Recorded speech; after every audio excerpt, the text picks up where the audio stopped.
You know the scene from TV, right? The frantic beeping, the rush of doctors, but what really goes into an intensive care unit? Today, we're going to pull back the curtain and explore the hidden anatomy of the ICU. It's a place where design and teamwork aren't just important, they are literally matters of life and death.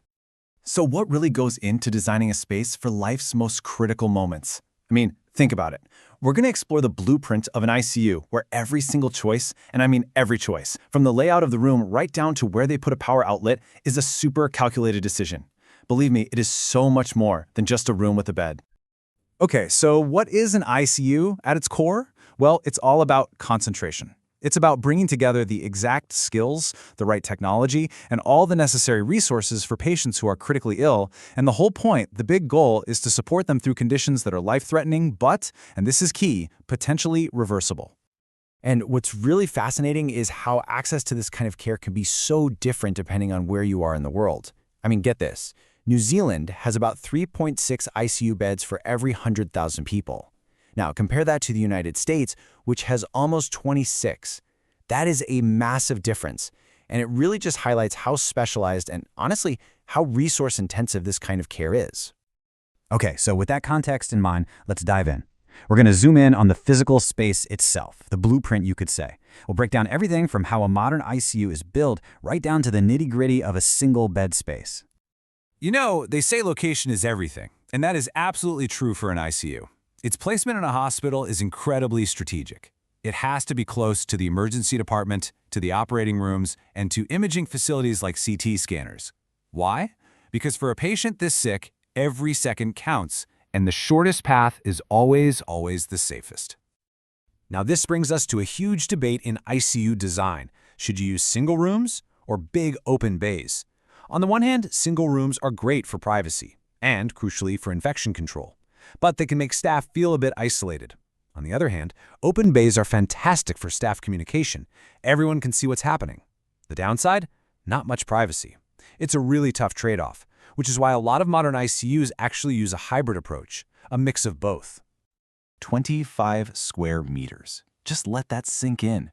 That's considered the ideal minimum for just one ICU bed space. And you might be asking, why so much room?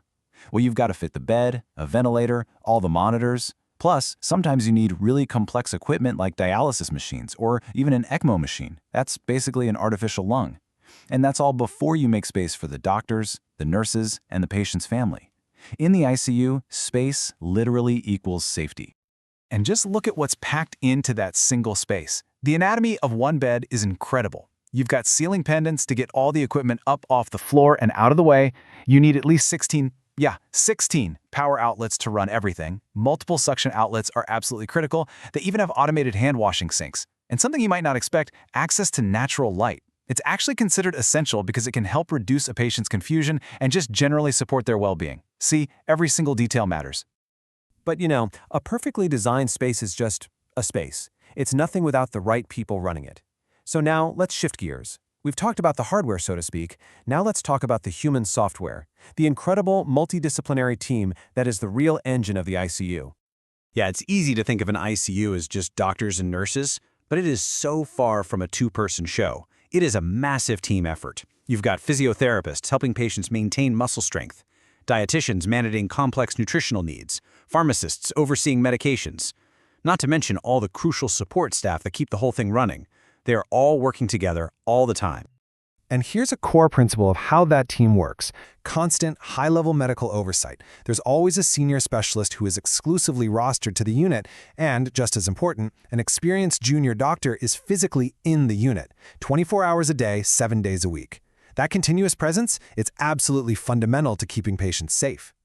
And this is so important. In the ICU, teamwork isn't just some nice-to-have corporate buzzword. It's a clinical tool. Seriously. Studies show a direct link between how well the team collaborates and whether a patient survives. The quality of that human interaction can, quite literally, be the difference between life and death. Okay, let me give you a perfect example of that collaboration in action. When you have a dedicated pharmacist actually go on the daily ward rounds with the doctors and nurses, they bring this incredibly specialized eye for complex medication plans. And guess what? Studies show that this one simple change, just adding that person to the round, dramatically reduces dangerous drug events and medication errors. It's a simple but powerful win for patient safety. All right, so we've looked at the physical space, and we've talked about the incredible team. Now let's bring it all together and talk about the ultimate goal of all of this, which is to create a system that is, at its heart, completely human-centered. Because amidst all the beeping machines and the high-tech equipment, you can never lose sight of the human element. It's paramount. That's why modern ICUs are really shifting to see families not just as visitors, but as a core part of the care team. And you see that in things like more open visiting hours and a real commitment to having frequent, honest conversations about what's going on.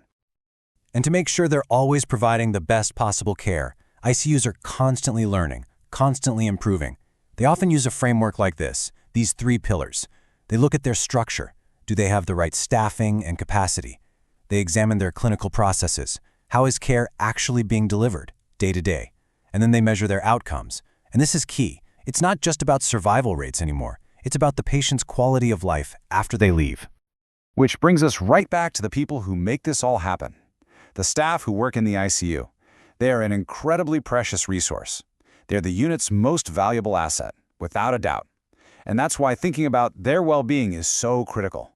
Everything from the physical design of the break rooms to fair work schedules to creating a supportive culture, it's all crucial for preventing burnout and just taking care of the caregivers. So, the next time you think of an ICU, maybe you'll see beyond all that TV drama. Instead, see it for what it truly is, a meticulously designed ecosystem of space, technology, and people. And it leaves us with the ultimate question for its future, doesn't it? How do we keep evolving these critical spaces so they not only heal the sickest among us, but also sustain and support the very people who make all that healing possible?